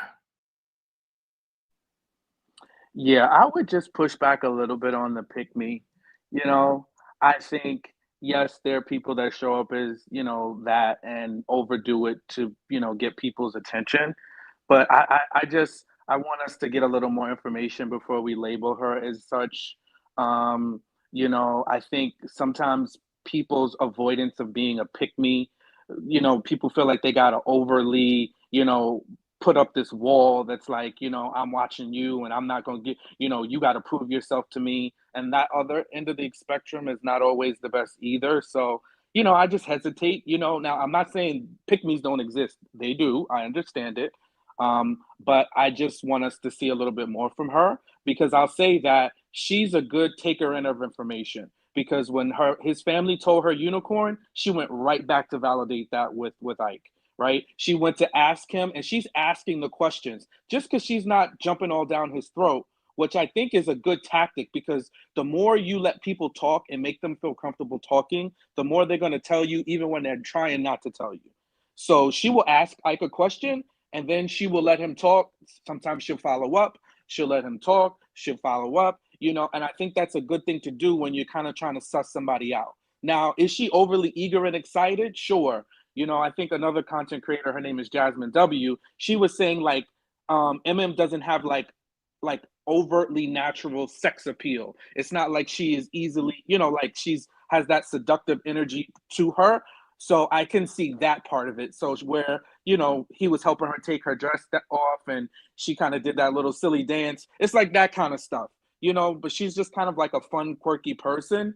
But hey, like, I don't think that makes her a bad person. That's just everybody's not, you know, doesn't ooze with sex appeal or doesn't know how to be a little more seductive. You know, so I see that from her. Yeah, I agree with Sean. I wouldn't put a pick me on her. She is definitely overly eager. She was very quick with the wife husband title. She was very much, hey, have you met my husband? Have you met my husband? And I know it has to be a balance in it for us, but I guess she wants him to know I accept you. I want to be your wife. And maybe it's her way of verbally acknowledging it. Can it be too much? It's too much for me, but I'm not married to her. I'm not. So it's just a little too much exuberance. But she does have moments where she does calm down and she asks certain questions. And she was right with that unicorn. She's like, what are your expectations? You know, because, you know, is your head in the clouds? Are you, you know, a dreamer? So I would hold off on that quite yet. You know, if she starts with the I's married now, then I would be like, yeah, girl, I guess what I'm trying to say is like, she doesn't leave room for a lot of mystery. I feel like she's eager to let it all out. Everything about her sexual desires, what she wants to do with her husband, everything. And it just comes off as like thirsty, or maybe there's another word for it, but it's just like, girl, like, we got to pace ourselves. Just because these people put you together with them, you still have to like guard yourself a bit. And I feel like what I see is the absence of that. So would you call David thirsty since he was also letting it all out? To Kojo's point, I think his maybe his anxiousness is like, well, let me just word vomit, let me get it all out. But I also think that most of the time in all of these shows, most of these people just have poor social skills, and so if we want to just do that, we could put that on all of them. And I don't think the show does a great job of seeing like who is really working on like having like really good conversations. So I just think that's the more umbrella issue with this show and all of the shows. And I could give exactly what you said about David. I could give her the nervous energy. You know, she is overly eager but I can certainly give her the nervous energy, and it's coming out with the giggly personality all the time. So I'm just saying that with the letting everything out, she and David are real kind of similar. And somebody put this in the comments too. And I just remembered it. You know, it made don't sleep on her, because even when the mama said, "What are you gonna do? How are you gonna feel when those women run up on him?" She said, "That's up to him to make me feel comfortable. I'm not doing nothing." That ain't no pick me statement. That's setting her boundaries. That's saying if he is the one that has supposed fans, let's see how many fans are out there. But if he's the one that has fans, right? It's up to him to create a scenario of security. And that answer that mother should have just packed up her bag and just gone right back home. Because don't, you know, I just didn't like that she was putting this stuff into the atmosphere, you know. But I think she handled herself super well. She didn't shrink. And then again, she went back to him and had a conversation with him about it. It's the delusion for me. I did love her answer to that question, Sean, to your point. Like, that was like the best comeback answer ever in Mavs history. But I think, and when y'all said this, this thought came to my mind. Maybe she's overly excited because he's not really giving her much, and she's trying to pull something out of him. Like, maybe she is getting the vibe, or maybe this guy doesn't like me. And maybe if I do show him like a lot of affection and show him like I'm excited about this, he will give me more, because he's not really giving her anything. Like, he gave her a poem he wrote. Okay. He's not giving her much. He's not affirming her. Let me say that. He's not affirming her, because she always says, "This is my husband," and then he says, "This is my wife." So it's more of her trying to lead like the intimacy and the interactions for me between the two of them. Latoya, what was the delusional? What was the point of delusional? Who was delusional? Oh, Ikechi and his mom daring to think that he's so fine that the women are pulling off his clothes on the streets. Okay. Like, get out of here. He's delusional. You know, that's like me running around, you know, the next woman I'm with and just say, you know, people are going to see me because I'm on Little Black Book's channel, you know. And if they stop me in the airport, just don't, you know, I don't want you to feel some type of way. Get the hell out of here. You know, like that's Sean, insane. that'll be more effective if you say the unfiltered channel. Okay. Well, since that is abandoned, I'm going to use the place that I'm seeing at. You know, I have been, and the funny part is I have been recognized, but it's probably like 3 times in the last 3 years. So that's how I feel like Ike is acting. You know, you've been recognized, yeah, but is it a whole bunch of people running up on you? No, maybe it's one person every other month, you know, if that. But what about him lying about the last relationship? Like, now I really want them to get into what's the real story behind that, because I could have sworn they said that she cheated, but now you saying that you cheated. So who cheated? And then, like someone said earlier, if he got all of these women swooning after him, why you ain't been in a relationship? Like, come on, dog. Like, you won one poetry contest, okay? You won an open mic talent show. Give me a break. And definitely you on that, guys. I'm with you. He definitely, you know, the lies, you know, Mattel. I'm sure it will come out a little bit later on about his lying or the inconsistency of his story as well. You know, I guess great poets tell stories. Last couple, Carla and Juan. I want to know what your thoughts are with this. It's 50-50, baby. Okay, it's 50-50. And what's his name, Kojo? Juan? No. Just what's it's his a name? W. Juan. Juan. The Spanish names be killing you, like Jose. I don't know why he's not got a J in Spanish. Mate. The J is pronounced like a W or a Y, depending. You know. Okay, fair enough. So Juan. I have to remember that. Okay, so Juan and Carla. I want to get you guys' thoughts on them. You know, I'm here to destroy somebody's name. Well, it's better before he was Jesus before. But what's your guys' thoughts on Juan and Carla and the 50-50? Talk to me. Carla needs to be on How to Find a Millionaire and Juan's daddy needs to mind his business about the bills. Carla, dog, I just met you yesterday. Like, stop asking about the money. Like, it's scary at this point. Like, it seems like you're looking for a come up. I mean, I'm okay with her being like this free spirit and buying her $13 juices. But like, if we have a baby, I can stay at home, right? I can stay at home, right? And then her people asking that question too. Nah, I didn't like it. I thought that Juan's dad talking about being a 50-50 warrior in my Seaway voice, too much. Back up out of their finances, Dad. That's not your business. That's a conversation for your son and Carla. But yeah, Carla Carla turned me off. Yo, Carla gotta go. Carla on the wrong show. How to Meet a Millionaire. What's one of them shows that used to come on Fox and stuff? How to Find a Millionaire. Nah, she gotta go. Carla money hungry. She's giving me scammer vibes because she's a hairdresser, a business owner, a sound bath engineer. Nah, Carla gotta go. I'm not feeling Carla.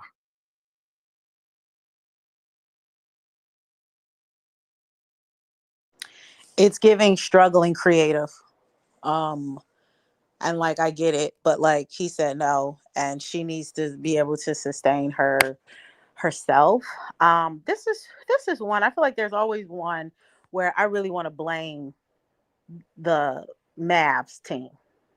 This seems like this really just should not have been a match at all. I mean, homegirl don't have stable employment, and he want to go 50-50. This was obvious not to bring these two together. And so I hate when Mavs does that. So I just really kind of want to leave it there. As far as 50-50, I mean, he's very adamant about it, so you can't be mad at him. I mean, he said it with his whole chest.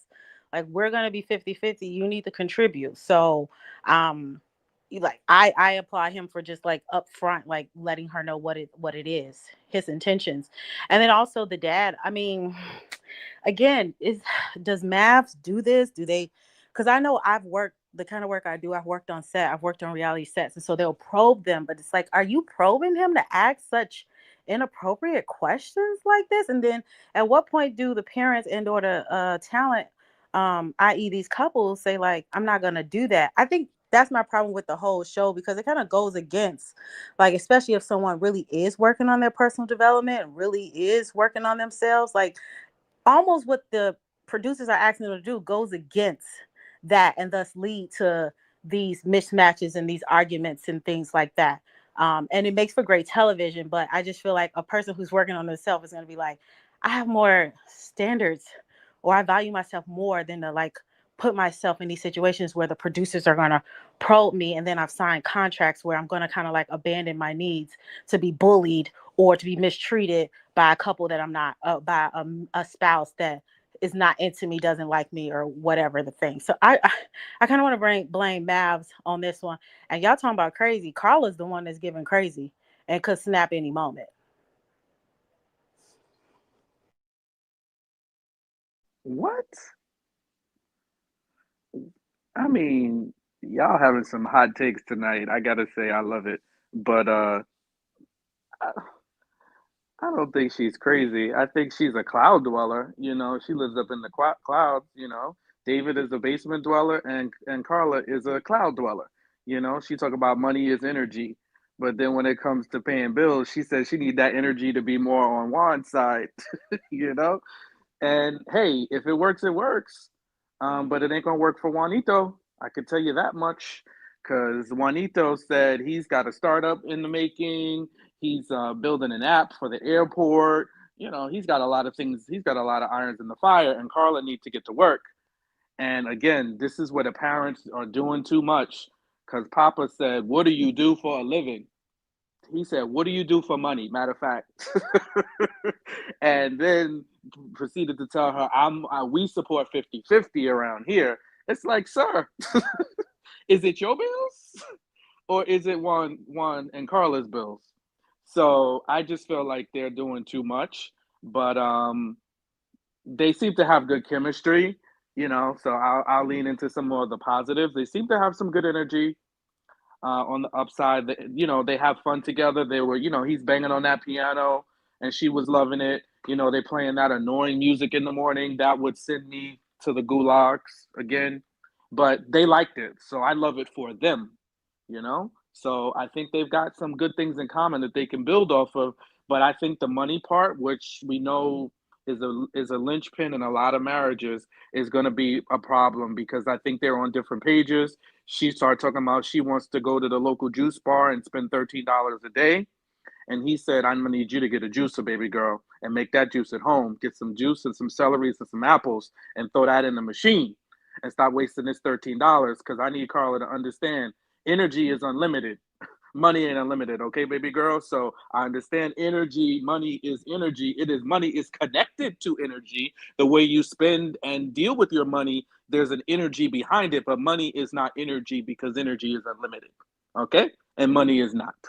So I need her to kind of reel it in and come out of the clouds and just be a little bit more reality based around, you know, spending and what that all means and how to come together from a household. And Juan is going to also have to, you know, do some explaining and, you know, bend and flex a little bit. Everything can't be rigid.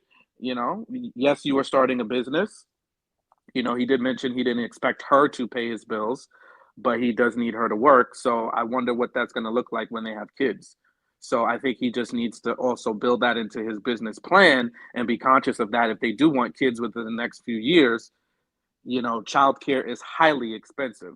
And with the new administration coming here in the US, we don't know how much more expensive it's going to get. So he needs to definitely build that in and be open to the fact that if they do have kids, especially more than one, she may likely have to stay home for a period of time. I know.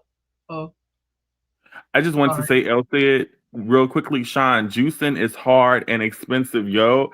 You got to spend more than $13 to get a glass of juice out that thing. And plus, you got to clean it like crazy. Juicing is hard. I got one sitting in the corner in my kitchen now. It's really hard. So I got to give it to Carla on a $13 juice.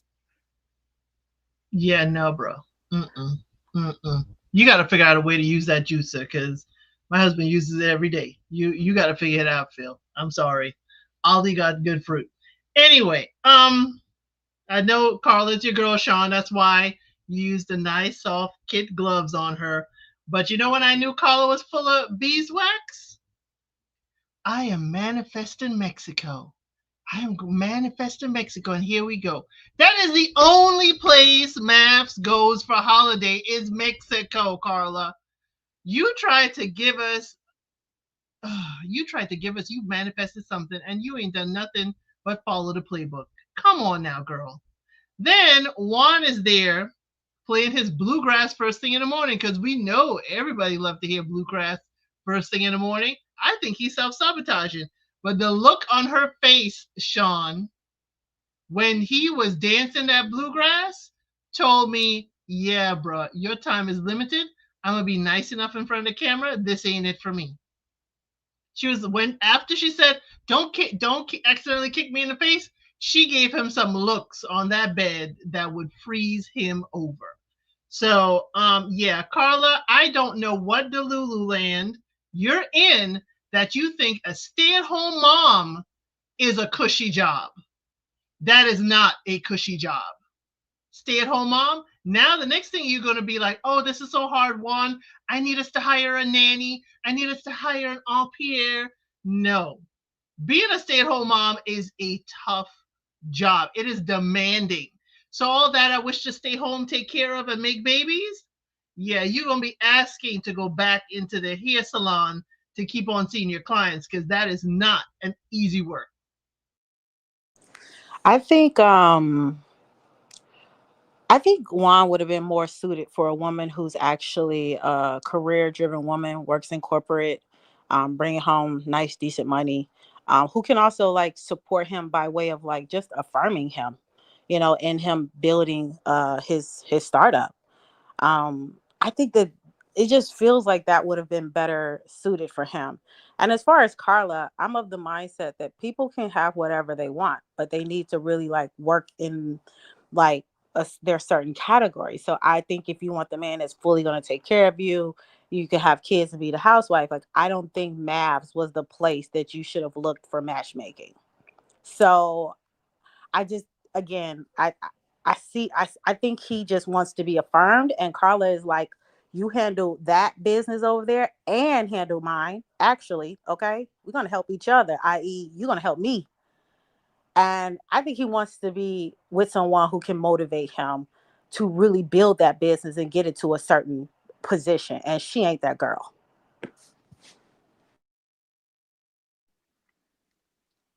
I mean, I guess that's an interesting take.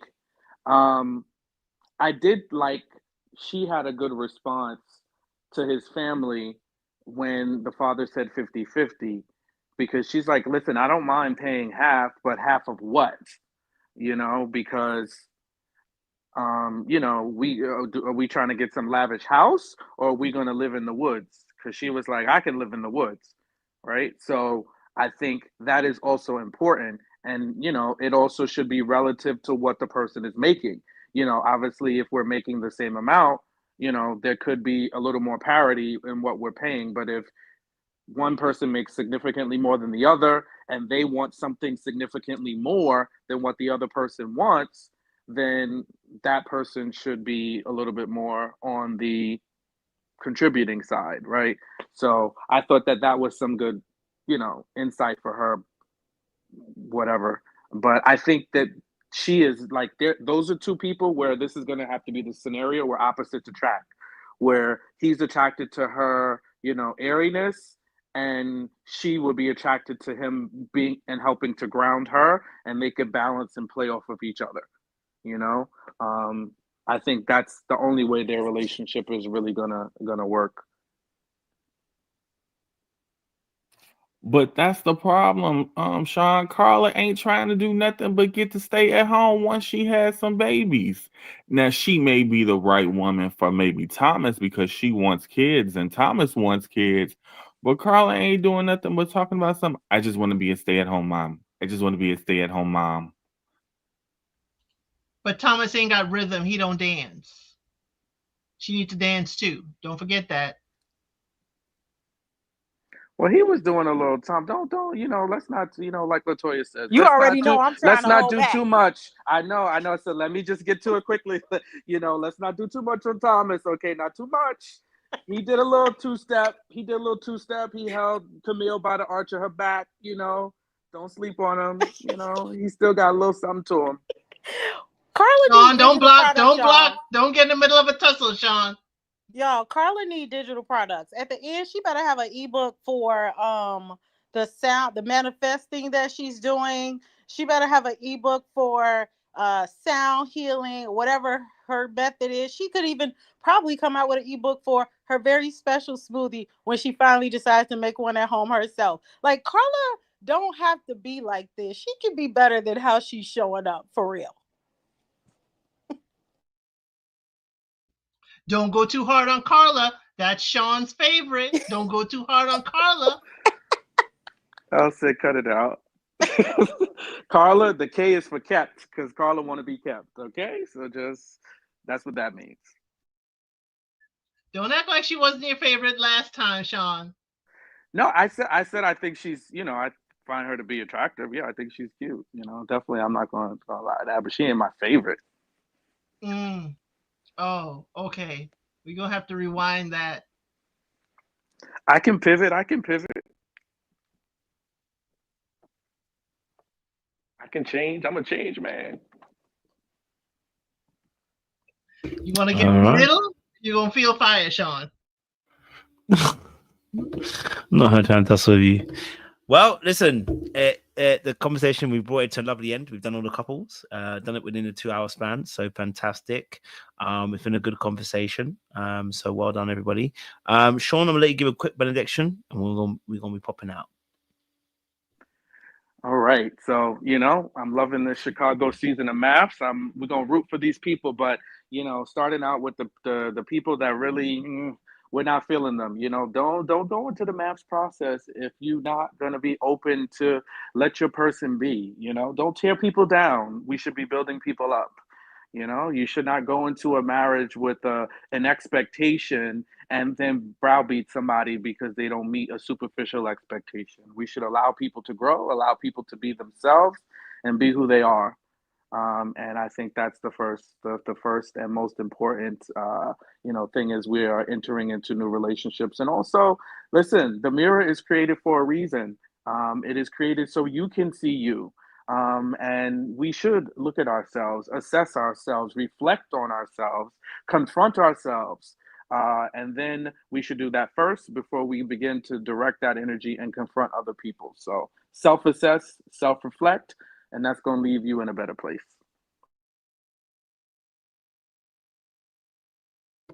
Thank you very much, Sean. I appreciate that. Yeah, listen, audience, thank you very much. It's been a great time. We'll be back, I guess, next week for another installment, because the episodes are really good, actually. I'm liking Man at First Sight, to be honest. And so we look forward to tapping into that show as well. So look forward to next week's live as well. And make sure you guys are liking, you're sharing, you're subscribing to the channel as well. We look forward to seeing how you guys turn up next week as well. Obviously, but I think by next week, no, I'll still be in UK next week. So it's the week following that I'll be in Ghana. So I have to do my lives from there. But yeah, great conversation. Thank you, Latoya. Thank you, Phil and Sean and El Cid.